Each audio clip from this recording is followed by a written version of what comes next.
What's up, you guys, and welcome to another episode of the Ask Alex Show. Man, I am so glad to get back in the saddle. This is episode 91. I took a little bit of break, and I have to say, I was telling Jeremy and the guys earlier, like this, I feel a lot better. I was definitely restored, got a lot of things in order. And man, it was just definitely a much needed thing. But I want to also thank the people who reached out, not only my friends, the guys on the panel, but just the people that I've met over time during this online space who said, just a lot of encouraging things. I want to personally thank you guys for commenting, sending me dope emails. You guys are amazing. Nothing serious was going on, anything like that, but I just definitely needed to reconnect. So I really do appreciate your love and support. And I also really appreciate Jeremy and Ian reaching out to me as well. Great guys. But again, I couldn't do this show. This show wouldn't be what it is if I didn't have my two co-hosts here. So Jeremy and Ian joins us today. How are you guys doing today? Is this the first podcast or the first Ask Alex of 2021? Yes, it is. Yeah, boy, I'm excited. Happy New Year to all you guys that are watching. So happy that you decided to stick it out with us. And 2021 is going to be a much better year for all of us. Yes, I hope so. How about you, Ian? How you doing today, man? Oh, I'm definitely in agreement, man. This is going to be a good year. We got a lot of great creative things between all three of us coming this year, and I can't wait to just put it out there, seriously. And this is our year for sure. Yeah. This year, we're all of us are evolving, man. So this year is about stepping our game up. As you can see, I'm doing some different things with graphics and stuff. So I am going to push myself to 110%. And not be lazy and just doing the norm. So definitely want to step my game up in my content, just like my fellow guys as well. But if this is your very first time ever watching this show, please hit that subscribe button and hit that bell right next to it. That way you get all the notifications of every time I'm releasing a video here on my YouTube channel. And if you want your topic or question on the show, just send me an email at theaskalexshow@gmail.com. That's theaskalexshow@gmail.com. If you send me your topic or question, I'll be more than happy to answer it on the show. So lately, before the break, I was answering people directly through email. There are certain things that I will address. There's certain things that I won't address. But this is more of a pop culture, movie, TV, and a lot of random stuff show. So we try to keep it to that. A lot of political stuff I don't like to address all the time. If it affects movies, it affects movies. But overall, we try to keep it fun and creative in the little space that we have. Now that I've gotten that out the way, let's go ahead and get into our first question of the day. From our first episode of the New Year of Ask Alex, we have our returning guest, Miss Iris Peoples. Iris Peoples! Yeah, amazing questions. I'm glad that she came back because I thought the last question I probably made her mad, but I didn't. So thank you for sending us amazing questions. And she writes this amazing question. She writes, "Hey guys, Happy New Year to all of you. My question is, Wonder Woman 84 is Wonder Woman 84 the worst comic book movie of 2020? I would love to hear you guys' thoughts." Well, thank you for your question, Iris. Now, I chose this question solely because I know Ian has seen the movie, Jeremy has seen the movie. I wasn't going to bring it up if they had not seen the movie. I saw the movie over Christmas break. I gave my review. I'm not so sure if my friends, the guys know if my overall thoughts, but I've said in my review, just really quickly, I think that it's okay as a film. It's definitely better than like Suicide Squad and BVS. Ian gave me his thoughts through our group text, and Jeremy gave us his thoughts as well. But they're going to tell your thoughts about the movie as well. But to answer the question initially, is it the worst comic book film of 2020? Now, granted, we didn't have that many films come out in 2020, but I would like to redirect everyone's attention, including my panelists' attention, to a little comic book film named Bloodshot. That film was trash. Now, I don't know if they have seen those movies, seen that movie, but that movie is trash, and it is a comic book movie.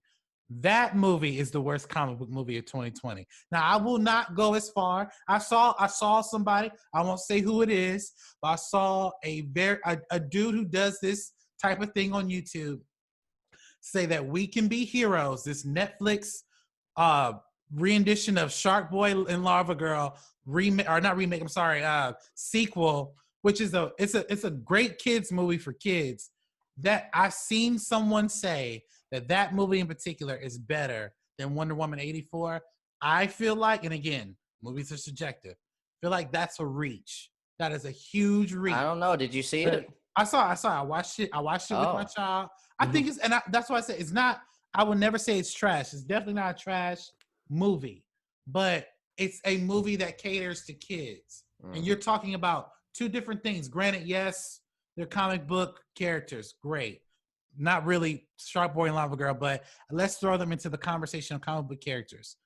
Yes, it's a good Netflix movie, but I wouldn't say it's better than Wonder Woman 84. I have said, and I'll reiterate, when I watched it, I was disappointed because the hype at DC fandom and the hype that we were talking about it, even the live streams that me and the guys have done about, DC properties, this was one movie that we were all anticipating. And for it to do what it did and it was disappointing, I will say that for me, I felt like they did drop the ball. However, I do think it's okay. But at the same time, I feel like it's so much better than Birds of Prey, Suicide Squad, even Batman vs Superman. I think maybe Justice League has one up on it, maybe. But for me, it's not. I wouldn't say it's completely trash. Now, before I pass it to anybody, I want to point out, I think it's fair to say that Wonder Woman 84 is trash. I also think it's very fair to say if you really enjoyed the movie. That's why I believe on Rotten Tomatoes is like a 58%. It's very divisive. And I think it's very fair for people to have their criticisms. However, with that being said, I think just for me, it's okay as a film. Now, Ian is very vocal about this movie. Ian, do you think that Wonder Woman 84 is the worst comic book movie of 2020? And what are your just general thoughts about Wonder Woman 84 as a film? Well, I wouldn't say I'm vocal about it. I refuse to even do a review about it because it offended me. It was ridiculous. I was referring to our group chat. But go ahead. Oh, okay. No, I got you. So, like you said, that there wasn't a lot of comic book movies because of obviously the pandemic. So I looked up all the comic book movies that came out in 2020. Wonder Woman, New Mutants, Harley Quinn, Birds of Prey, Bloodshot, The Old Guard, Superman, Red Sun, Freaks, and Superman, Man of Tomorrow. So I only saw Wonder Woman, New Mutants, Birds of Prey, and The Old Guard. Same.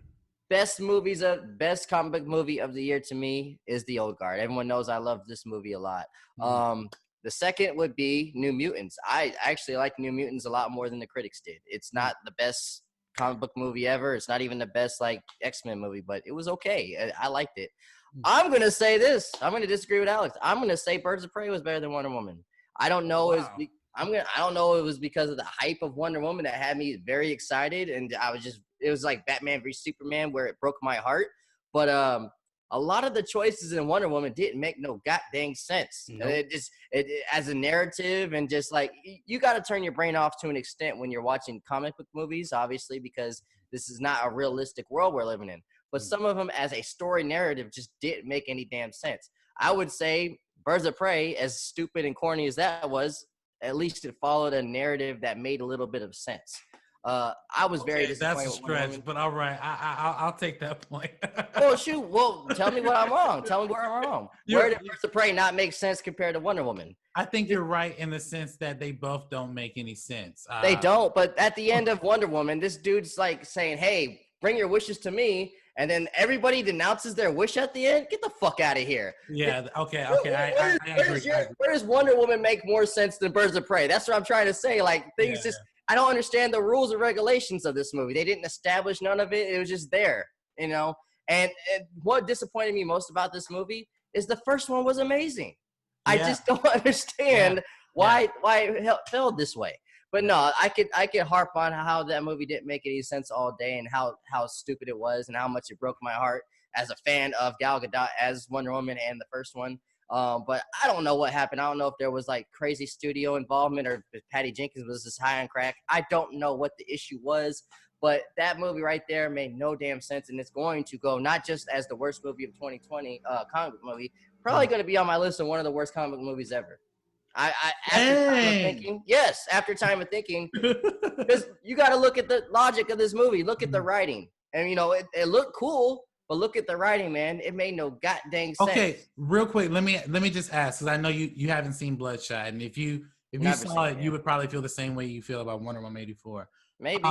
Do you think Wonder Woman 84 is better than Suicide Squad? Because that movie makes no sense from beginning to end either. Suicide Squad is way better than Wonder Woman.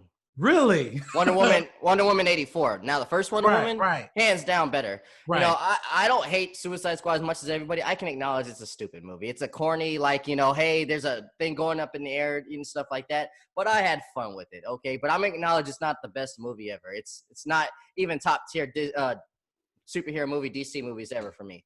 But do I think that movie's better than Wonder Woman 84? Hell yes. Hell yes.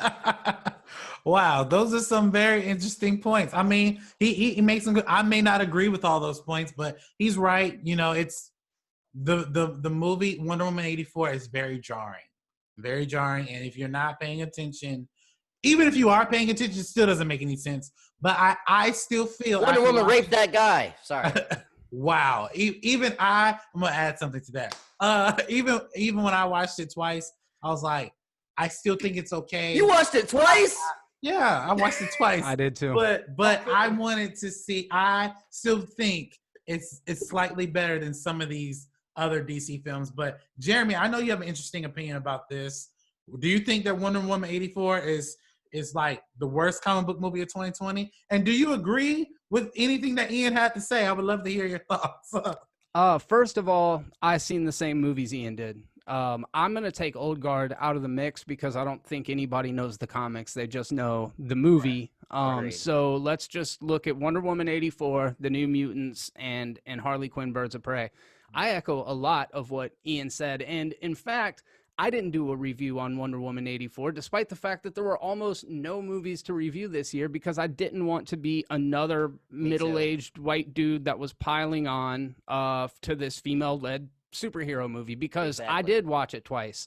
My wife really enjoyed it. So that speaks to, if Patty Jenkins was trying to make a superhero movie for female audiences, I feel like she succeeded. My girlfriend hated it, but okay. She got one. I can see why anybody would dislike Wonder Woman 84. The fact of the matter is, like you said, it makes weird choices. And like anybody that knows a monkey's paw from fiction, you got to be real careful the way you phrase stuff because when Max Lord, is that his name, Max Lord? Yeah. Who fucking knows? Yeah, right. When Pedro Pascal says that he wants to become the stone, the thing would have turned him to stone. It would have like switched. He would have been stuck in the stone. Like, how did it know that he meant he wanted to have the powers of the stone, which is what I would have said. I would have said, I want to have the powers of the stone instead of saying, it's stupid. And then the fact that everybody just wishes for global destruction, like everybody's wish is to like nuke stuff. Like, nah, man, that ain't the way that it would go. No cures for cancer, no hunger, all this stuff. It's so weird.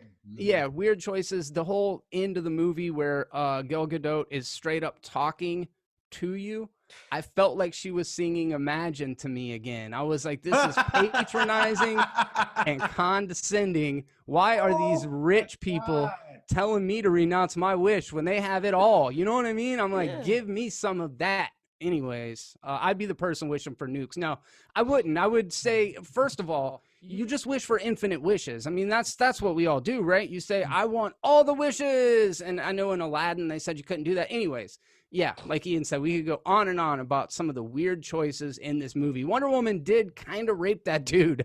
Like, I agree. And we won't even go in that direction. But okay, when you wish for Steve Trevor to come back, why does he come back in somebody else's body? How does this stuff work? Yeah. Why doesn't he just come back? Exactly. You saw a freaking wall appear out of nowhere. Yeah. But he can't come back in his body. Like I said, the logic of this movie made no damn sense. No. That's why I have to go with Birds of Prey over this. Okay, so let me get to the core of the question because, how do you look at these three movies and rank them? I think I think Birds of Prey was my favorite of the three. Whoa. Even over New Mutants? Mm-hmm. Yeah, Really? I think Birds of Prey. That's I was pretty hot for New Mutants, like when I first saw it, and then going back and revisiting it and thinking about what was happening. It definitely doesn't develop the characters, and we don't really see them. They're pretty static. They don't really do much as far as like character growth. We don't know much about them other than the superficial. What was his name? Kentucky, like the caves or whatever, the mines. Anyway, so I got Emancipation of One Harley Quinn, New Mutants, Wonder Woman 84. Wonder Woman 84 is the worst comic book movie that I've seen this year. Is it the worst comic book movie? Nah, man, I can name, the Schumacher Batmans, Catwoman, Green Lantern. I mean, there's a bunch of worse superhero movies, and within Wonder Woman 84, there were some legit good moments. For whatever reason, I hated the invisible jet thing, but when they flew through the fireworks show, that was kind of cool. I was like, that's a nice moment. I mean, obviously, if we're going to point out, those are just callbacks to things that, yes. Callbacks? When did she talk about having an invisible jet? We know that's in the comic. That's what I meant by callback. Yeah. But randomly, I would like to have like some breadcrumbs before that, though. She's just like, hey, I've been working on making things invisible. Let me do this. Like, okay, that's convenient. And then, why do you stop? Like, I would just be invisible. You know what I mean? Like, you don't fight Doomsday fair. You just turn invisible and work his ass. You know what I mean? Yes. I will say though, to their points, which I agree, because like I said in my review, and I even said on the show, I said that I was disappointed in this movie, although I do fall in the line where it's okay. To their points where they're making, there is a lot of things that are not that don't make sense, especially to what Jeremy just said with the whole stone thing. Like, you wish to become the stone. How would the stone know that you would want the powers of the stone? Like, if they're very, and then also there are a lot of things in Wonder Woman 84 that don't translate when she's in Batman versus Superman. Yep. So you can fly in this movie, but you couldn't fly in Batman versus Superman or in Justice League. So I'm trying to figure out what happened between that time. Like, I don't know. There's just little things. And by the way, and I said this in my review, which is not really a spoiler, but when you start treating your main villains as secondary characters, bad job. That didn't make any sense. Like, you market the movie that Cheetah was the main villain. Cheetah was a side character. That's just being honest. Like, she was a side character. But Cheetah was Cheetah for about 2 minutes. Oh, and exactly. Thank God she was only Cheetah for 2 minutes, by the way. Exactly. That shit was weird looking. But who knew Kristen Wiig was kind of a smoke show? Like, I don't know, man. No. She had, Kristen Wiig was hot in that movie. Yeah, for a minute. And then she starts to look like a wore out hooker as it goes along. Her eye makeup gets all freaking janky looking. But yeah, I don't know, man. I don't want to completely dismiss it. I'm not saying anything that hasn't been said before by other critics. We get a dozen movies a year for male superhero fans. They get this one. Oh, and Ian, to your point, I wanted to mention real quick, Patty Jenkins fought really hard to have a small ending in the original Wonder Woman. She blamed Warner Brothers for the fact that they had to do the Ares fight. Mm-hmm. She said she pushed really hard to not do that, and they did it anyway. But after the success that it was, they said, all right, you get full creative control. So Patty Jenkins wrote Wonder Woman 1984. She didn't write Wonder Woman. Yeah. So the shortcomings from a storytelling perspective lay on the shoulders of Patty Jenkins and co-writer Jeff Johns. I don't know how involved Jeff Johns was. He's the big DC guy over there he's like one of the big comic book publishers for DC artists and all that stuff. So let me say one nice thing about this movie, though. The first 10 minutes, amazing. I would have loved to watch that movie with them in the Amazon. I hated it. You didn't like that? I loved it. I can see why. It was really pretty looking. Yeah. Yeah. That's when I saw that scene, I was like, this is going to be a good movie. Boy, was I wrong. But I love that first 10 minutes. I just felt like they didn't tie in really to anything afterwards, but because the first one. That's why it's a bad movie. That's a good point. I want to point out something before we go to the next topic. Jeremy made a really good point. Patty Jenkins directed the first one. She didn't write it. So her creative control in terms directing and writing are two different things. So now that she had to direct and write this film, I won't say I'm fearful of Wonder Woman 3, but I will say this: if this is what you're going to put out for your second movie, I'm just curious to see how you're going to fix every bad thing that you had in this. And by the way, this is just a small critique. I feel like Jeff Johns should not be writing scripts for no movies. He's a comic book writer. Comic book writers are not script writers. Yeah. Stan Lee has never written a film in his life. I don't expect him to write any films for Spider-Man, any Marvel stuff. So this notion that people are lining up behind Jeff Johns, I said this before, he cannot write a script. And I mean, look at BVS. I mean, he didn't write BVS, but he was attached to it. Look at all this other stuff that's come out essentially somewhat under his belt. He's a comic book writer, not a movie writer. I just want to point that out for the audience who doesn't know that. So just want to throw that out there. But thank you for your question, Iris. Man, we spent a lot of time on that topic, but it's therapy, bro. It's a very interesting topic, and I agree. I agree with what they're saying. I don't agree with everything they're saying, but I agree with them that yes, it was definitely a bad film. But if you watch Bloodshot, that movie is trash. I'll believe that. I'll have to see. Well, actually, I don't want to see. I'll believe you. Exactly. Vin Diesel should not be doing comic book movies, but he does good at group. He's a good group. Okay, let's go to the next question. And the next question comes from a Liam James, and he writes, "Hey Alex, with the craziness of 2020, what are your top 3 most anticipated movies of 2021? Happy New Year and have a great day." Well, thank you, Liam. I do appreciate that. By the way, if you don't know, Liam's a really good dude that I met here in Orlando. He watches the show, so thank you for watching, for sending that question. My top 3, I'm gonna be really quick on this because I really had to think about it last night. So my number 3 pick would have to be Eternals. I've never read the comic books, never read any source material at all. I know who they are, but I don't know them for who they are in terms of their comic book nature.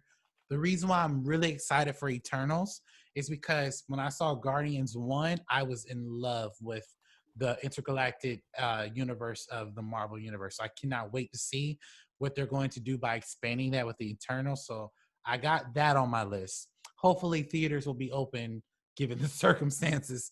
My second pick is no other than Dune. Again, I've never watched any of the content. I've never read any of the books, but that trailer, oh my God, that trailer, all I keep thinking about how cinematic it looks. It may or may not come on HBO Max now that Denis Villeneuve is like fighting with Warner Brothers. If it comes on HBO Max, I'm gonna watch it. If it doesn't, I'm still gonna go to the theaters and watch it. So I can't wait for that. And then my last and final pick, I know this is gonna sound a little bit corny, but I'm just interested in it. Fast and Furious 9. All right. I want to know how the hell Han is alive. You know what? Doesn't even matter anymore. I mean, I read somewhere, I saw a meme that Vin Diesel took the stone from Wonder Woman 84 and wished for him to come back. Like, I want to know how this mug is alive. Like, I am interested in this movie, and I'm a Fast and Furious fan, but I just, justice for Han, as Robert Meyer Burnett would say. We are finally getting our justice for Han. So I can't wait to see it. Those are my top 3. What about you, Jeremy? What are your top 3 most anticipated movies for 2021? Top of the list, Morbius. No, I'm just kidding. That movie is probably going to be awful. It's probably going to be real bad. We'll see. I mean, yeah, Venom was trash. So. We'll see. It might not be. That Sony logo always makes me nervous. It's tough to come up with a top 3. Honorable mentions: Candyman and Halloween Kills. I love my horror movies. Candyman's one that I've been looking forward to for a while. Should have come out already. Halloween Kills, I believe, as well. But my top 3. All right. And it's interesting because all of them are going straight to HBO Max, which is crazy because historically I've not been like a diehard Warner Brothers fan, but I've always liked Legendary Pictures. So Number 3, most excited for Kong versus Godzilla. I can't wait for Kong versus Godzilla. And to be honest with you, I didn't even love the last ones all that much. Like, Yeah, I I didn't really either. like 2014's Godzilla. I like King of the Monsters and Kong for just monster movies. I'll put them on and have them playing, but neither of them are all that great. But the Right. spectacle is there. It's kind of like a Batman v Superman kind of thing for me. You know, Kong and Godzilla fought on the big screen the last time in 1962. Hmm. So it'll be kind of cool to see them come back together in a film, especially with the way that CGI and stuff are these days. So that would be my number 3. This one really might break my heart. My number 2 on the list, Mortal Kombat, produced by James Wan, shot in Really? Australia. Oh man, I can't wait. I can't wait. Really? Oh I man, am I have such a bad taste for that. But go ahead. So the 1990s movie is one of my favorite guilty pleasure movies. I loved it when I was a kid. I saw it as many times in the theaters as I did Blade, which was 4 times. Those were the only 2 movies that I saw other than Jurassic Park that many times in the theaters. And I loved the techno soundtracks. I think that was a really big part of it as a teenager, and all the fight scenes, having the music. Matrix was another one I really liked that's kind of in that same vein. So I don't know if they're going to do any of that stuff with the new Mortal Kombat, but I feel like they have a firmer grasp on what it is that fans want from the franchise, which is more lore that integrates stories between Scorpion and Sub-Zero, who are 2 of the most iconic characters, instead of them just being weird henchmen like they were in the original. I know they're doing the R rating. There's going to be fatalities in it. It's going to be a tournament. I'm stoked for the Mortal Kombat movie, but it might be a complete disaster. Alex, why? I mean, if I'm being honest, the like you mentioned, the last the 1980s film or 90s film, I was not a fan, especially of the Raiden character. Raiden was too relaxed Awful. and like and you know what's the what's the character the one of the main characters of the I forget. Liu Kang, Johnny Luke, Cage, Sonya. yeah. That character.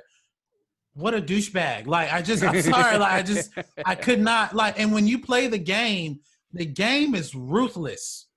So this movie, what the reason why I'm like, and again, I want to point this out. I don't want to spend too long on that, but I want to point this out. The reason why I'm not so much uh feeling this movie, there have been other adaptations of Mortal Kombat that have people have made fan films and stuff like that, and they still get it wrong. They even put out an animated movie of this. Scorpion's Revenge is dope. And that was okay. I was going to say that was okay, but even in that, I wanted to see a little bit more. So I feel like if you're going to do Mortal Kombat, a movie, it has to be grit, blood, and bones. Yeah. And like you cannot play with that. So that's where I'm Agreed. All right. Yeah, I see where you're coming from, and you might be completely right. We'll see. So my number 1 movie, and you mentioned it, Alex, as well, Dune. Dune is from one of my favorite filmmakers, Denis Villeneuve, Blade Runner 2049, easily one of my favorite movies. And he is just masterful. I love Enemy. I love Arrival. The dude doesn't make bad movies. Prisoners was super good. The guy, he's just consistently makes really, really good films that are completely underseen. I'm afraid for the future of the Dune franchise before it even comes out, because I know it was an expensive movie, and his Blade Runner movie was incredibly expensive as well, and they just don't make a lot of money, which to me speaks to the fact that they're actually good. That said, yeah, the trailer's awesome. The cast is great. I hear it's the science fiction version of Game of Thrones, which is also, top fandom for me. I absolutely love that series. So I can't wait to see all of these characters together in a epic science fiction based on a property that maybe not a lot of people in our generation, I keep saying our generation, we're within about 10 years of each other. So our generation, and I think the people previous to us, the people that have read the novels, hold them in very, very high regard. So I'm very much looking forward to Dune. That's my most anticipated for 2021. Yeah, that's a dope list. Like I said before, I think Mortal Kombat. I'm interested to see it, but I'm like, oh god, like from everything that I've seen in the past, crazy. Yeah, it's fair. But Ian, what's your top 3 most anticipated movies for 2021? So my most anticipated movies of 2021. I'm gonna go with my my honorable mentions, which would be Dune, Spider-Man 3, and Matrix 4. Nice. Those 3 right there. Like I'm looking forward to them, but they're not in my top 3. But I can't wait to see Matrix 4. Like the technology between when was the last one? Like 2003 or I Yeah, think. 2003. Yeah. Yeah, so the technology between now and then, that movie's gonna be awesome. Hopefully, just visually. I don't know about the story, but I'm there for that. But my top three would be Free Guy. I love Taika Waititi as a Oh, director. nice. Yeah, Taika Waititi's making his way to be one of my favorite directors. Wait, he did that? Oh yeah, he directed that Oh, one. bro, that's gonna be great. Oh wow. yeah. It's got Taika Waititi directing, and of course, it's got Ryan Reynolds in it. And it's about, of course, a video game guy that realizes he's in a game. It looks really, really cool. Hopefully, they'll do that better than they did that movie, Ready Player One. Whoa! I hate that movie. I don't like hate it all Ready that much, Player but it ain't One? great. Not movie's really. freaking amazing. Okay, I'm sorry. Go ahead. It's Sorry. amazing. Okay. Okay. Talk about nostalgia. But anyways, so my second pick would be the Suicide Squad. We talked about how I thought the first one was fine. I thought the first one was fun. Wasn't a great movie, but it was fun. But now that we got James Gunn directing this one, and this looks like, and it's got an R rating. I can't wait for it. It looks like it's gonna be a thrill ride. And I don't think a lot of we're gonna see a lot more suicide deaths more than the first one. I hope so. God. Yes, but I trust James Gunn. This looks like it's up his alley. And the last one is this Disney movie called Raya and the Last Dragon. I saw the preview for it recently. It looks pretty badass. Oh yeah, that's dope. I actually saw the preview for it at Disney's earnings call when they were doing showing the different things coming to Disney Plus and into theaters. And I actually forgot about that movie. Actually, that movie looks really good. I definitely want to check that out as well. Those are our list. Those are our lists for 2021. Hey guys, what is your list for 2021? Just jump into the comment section below and let us know your thought. All right, you guys, let's go ahead and jump into the next and final question. And our next final question comes from a Matthew Lewis. And Matthew writes, hey, Alex, with limited movies that came out in the year 2020, what movie in 2020 stood out to you the most? Well, thank you for your question, Matthew. Now, in 2020, I didn't go to the theaters, but I was able to watch stuff like Tenet, The Way Back, Bloodshot, WW84, and a lot of other different stuff. Also, before the pandemic, I really enjoyed like Bad Boys 3, Sonic came out. So like there were a few gems that did come out that I really enjoyed. But I have to say, and I don't know how my panelists feel about this, but the movie that came out to me that stood out the most was Soul. Oh my God. Like, and again, we were talking about, we did a pre-recorded episode of season 2 of Real Debates. And I was telling them, I said, I don't necessarily watch animated movies like everyone else. Like now that I have a child, I do. But when I watch Soul on Christmas Day with my family, I'm thinking the whole time it's going to be your average Disney ending. But that movie F's you up in a way where you think that the very thing that you've been doing for all your life may or may not be your purpose.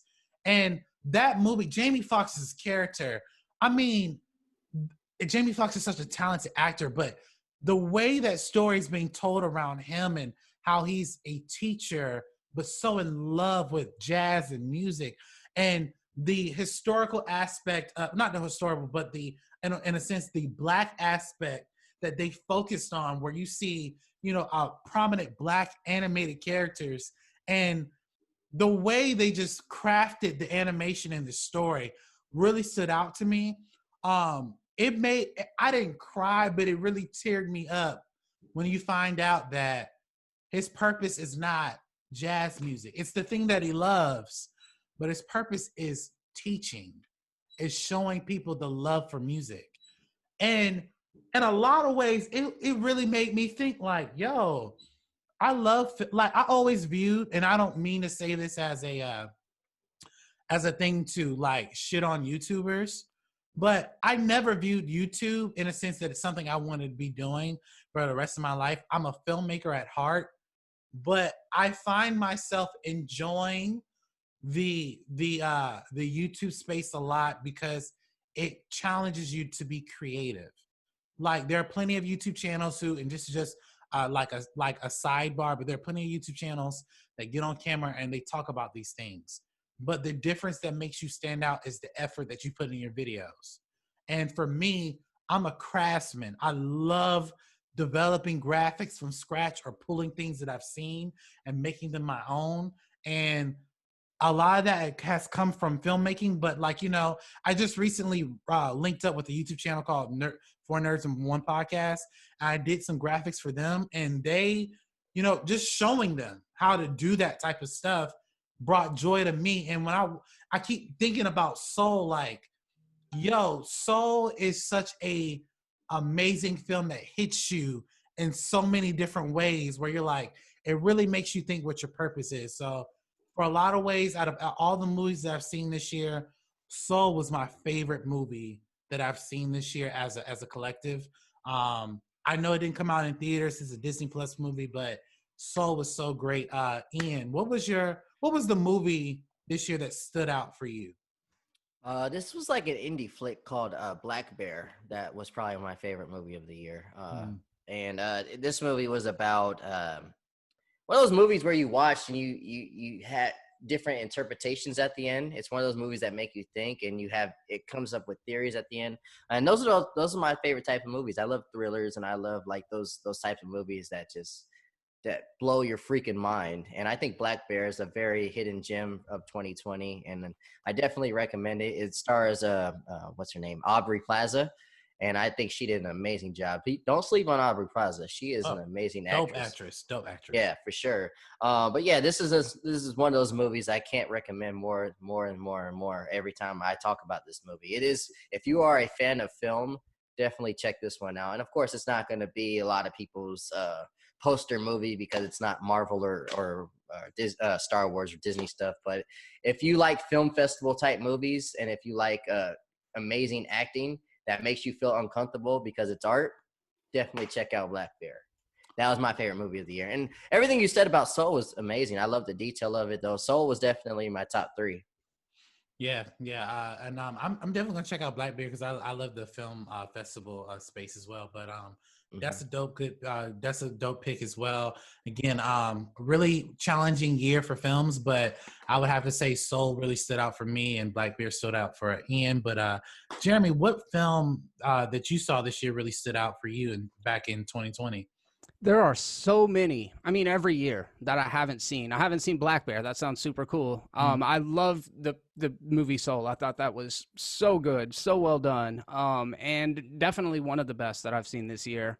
My favorite, and I know this is a basic B answer, but my favorite was Tenet. I saw it in the theaters. It's actually the last film, I believe. Yeah, it's the last film I saw in the theaters. And I'm a little hot and cold on Christopher Nolan, if I'm being honest. I don't always love his movies. Interstellar is not my favorite. The Prestige, I know a lot of people really like that. It's not my favorite. But I feel like in a way, this was Christopher Nolan doing his greatest hits in a good way. It's got elements of all of the things about Christopher Nolan's films that I enjoy. And it's got fantastic performances from John David Washington, and in particular, Robert Pattinson, I think was very, very good in it. And I think this is another showcase for why Robert Pattinson is more than just the dude from Twilight, which at this point is just a tired argument because the dude has consistently made good films for everything, High Life, Good Times, all those. So I really enjoyed seeing him in this. Tenet's also like, it's like a fashion catalog in a lot of ways. Like, it looks aesthetically really cool. It globetrots all around the world. People have complained about the sound design. I remember in particular sitting down in the IMAX theater and just the sound of the gunshots in the opera house at the beginning, and how visceral that was, and just how, like, it's a loud mix, but to me that's even more immersive. And just like, I was in hook, line, and sinker from the first 10 minutes of the movie. Yeah, it runs a little bit long. I don't love that like battle sequence at the end of the movie, but you know, there's certain expectations that people have, and you got to have a big third act climax. I love the kind of puzzle box element of it, right? Like the palindrome and the tenet and opera and a repo, like all of those like neat little Easter eggy type things. I think Christopher Nolan is a very cerebral director, and this one really kind of spoke to my the nerd in me that wants to crack the code, the thing that wants me to look deeper into movies and to rewatch it and find the things that I missed the first time and just dive deeper into it. I think Christopher Nolan's really good at that. So yeah, my favorite of the year is Tenet. And then maybe second would be Soul. I think that was very good. Yeah, really dope. I never really gave my general comments. I watched Tenet when it came. I went to the drive-in theater, left the drive-in theater early because that was just bad experience. But then I watched it when it came out online on Amazon. So I rented it and I watched it. And I agree, it's definitely a Christopher Nolan film. I guess my expectation of it was I wanted to be more like Inception. That's my favorite Christopher Nolan film out of everything that he's really done. good. And I like Tenet, but it's not.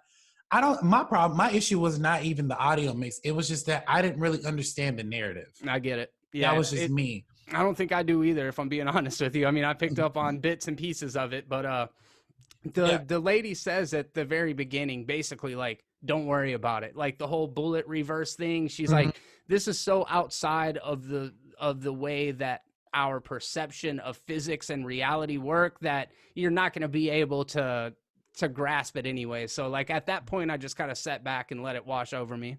Yeah, because at some point you have to get to the mindset when you're watching the movie. Okay, this is a movie.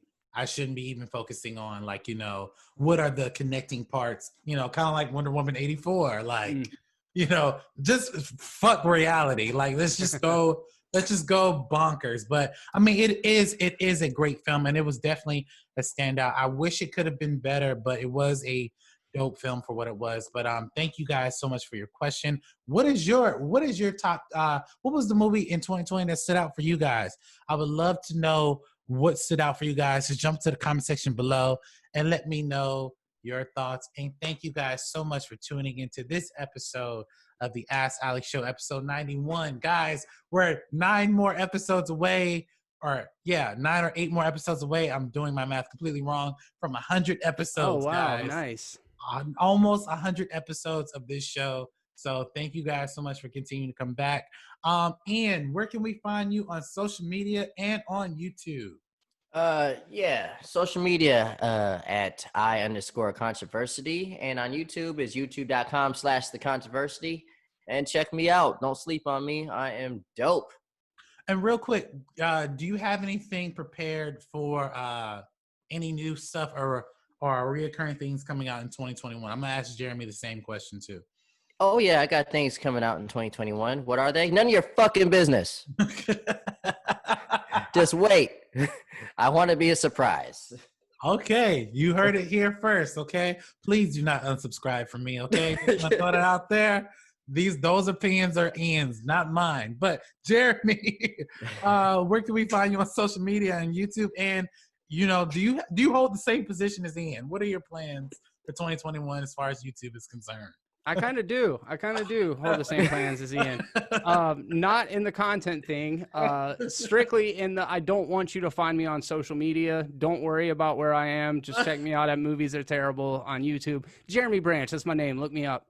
So other than that, as far as annual plans, I got into VR porn lately, so you probably won't see me for a while. Wow. But when I get done, I'm going to come up with a really solid game plan. No, I'm just kidding. I've been doing some VR content, probably going to actually this year lean into reviewing terrible movies. It seems like it would make sense, but then that everything you come and watch the review of is going to be a movie that you probably don't want to see. So we'll see how it goes, but I think I could have some fun with that. And then also the weekly content we all do together. I'm going to be appearing on, make sure that you check out Ian's live streams on Wednesdays. By the time this comes out, it will have already happened, but you guys can head over there, look at that. Ask Alex, real debates, all that kind of stuff. Abbas B, send us a question, man. We want to hear from you. Yeah. Oh, definitely. Abbas is a reoccurring viewer, so come send us some questions, man. And speaking of real debates will be premiering this year. We're still in the recording stages of some of the episodes. So you definitely want to check that out. But Real Debates will be premiering very soon. Like, if not by the end of January, probably sometime in February. Oh, and by the way, you have a dope Black History Month episode that I can't wait for you guys to watch. So I can't wait for that. But thank you guys so much for watching this episode. Please like, comment, and subscribe to my YouTube channel. Wonder Woman 84 is not the worst comic book film. I don't give a fuck what they say. But at the end of the day, thank you guys so much for watching. And as always, you have a great day.